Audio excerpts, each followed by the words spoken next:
OTT వచ్చాక Malayalam movies హవా బాగా పెరిగింది. ముఖ్యంగా క్రైమ్ జోనర్, థ్రిల్లర్ జోనర్స్‌లో ఇంకా అద్భుతమైన హవాని కేరళ మూవీస్ సాగిస్తున్నాయి. రీసెంట్‌గా వచ్చిన 'కలం కావల్' అనే మూవీ కూడా ఒక క్రైమ్ థ్రిల్లర్.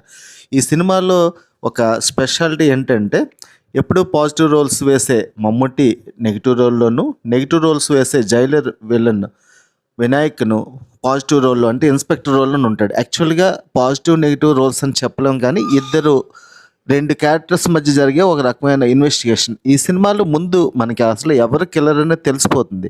సీరియల్ కిల్లింగ్, అది కూడా అమ్మాయిల్ని పెళ్లి కోసం వేచుండే వాళ్ళని, లేదా పెళ్ళి విడిపోయి వేరే పెళ్ళిళ్ళు అలా చేసుకునే ఒక అమ్మాయిల్ని టార్గెట్ చేసుకొని డిఫరెంట్ మెథడ్స్‌లో మమ్ముట్టి చంపుతుంటాడు. మమ్ముట్టి యాక్టింగ్ చాలా హై పీక్‌లో ఉంటుంది. వినాయక్‌ది కూడా సెటిల్డ్‌గా ఉంటుంది. ఇది loosely based on cyanide Mohan. Cyanide Mohan Karnataka, Andhra Pradesh, Telangana ప్రాంతాల్లో సుమారుగా 20-30 మంది మహిళల్ని సైనైడ్ ద్వారా చంపాడని ఆరోపణలు ఉన్నాయి.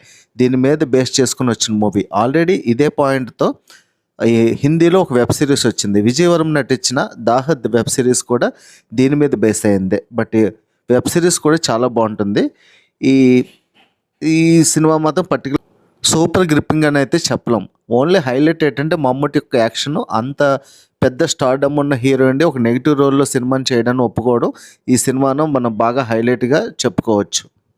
సినిమా కమర్షియల్గా సక్సెస్ అయినప్పటికీ సినిమా కొంత టైం తర్వాత మనకి రిపీట్గా సీన్స్ వస్తున్న ఫీలింగ్ కలుగుతుంది. తను మర్డర్ చేసే విషయం కానీ, లేకపోతే తను ఎంగేజింగ్గా దొరికిపోయే విషయం కానీ, ఎందుకుందో మనల్ని అంత క్యూరియాసిటీగా మరి సీట్ ఎడ్జ్కి అయితే తీసుకెళ్దు. ముఖ్యంగా వాళ్ళ యొక్క మమ్ముట్టి, వినాయకుని యొక్క యాక్షన్ మాత్రమే ఈ సినిమాలు హైలైట్గా చెప్పుకోవచ్చు. క్రైమ్ థ్రిల్లర్ జోన్స్ని ఇష్టపడే వాళ్ళు మూవీని ఒకసారి వన్ టైం వాచ్గా చేయొచ్చు. బట్ మస్ట్ వాచ్ అయితే కాదు. ఈ మధ్య వస్తున్న చాలా మలయాళం సినిమాల్లో ఉండే అద్భుతమైన గ్రిప్పింగ్ నేచర్ కానీ, స్క్రీన్ ప్లే కానీ, లొకేషన్స్ కానీ ఈ సినిమాలో అయితే ఉండవు. It's a average watch, one time watchable movie.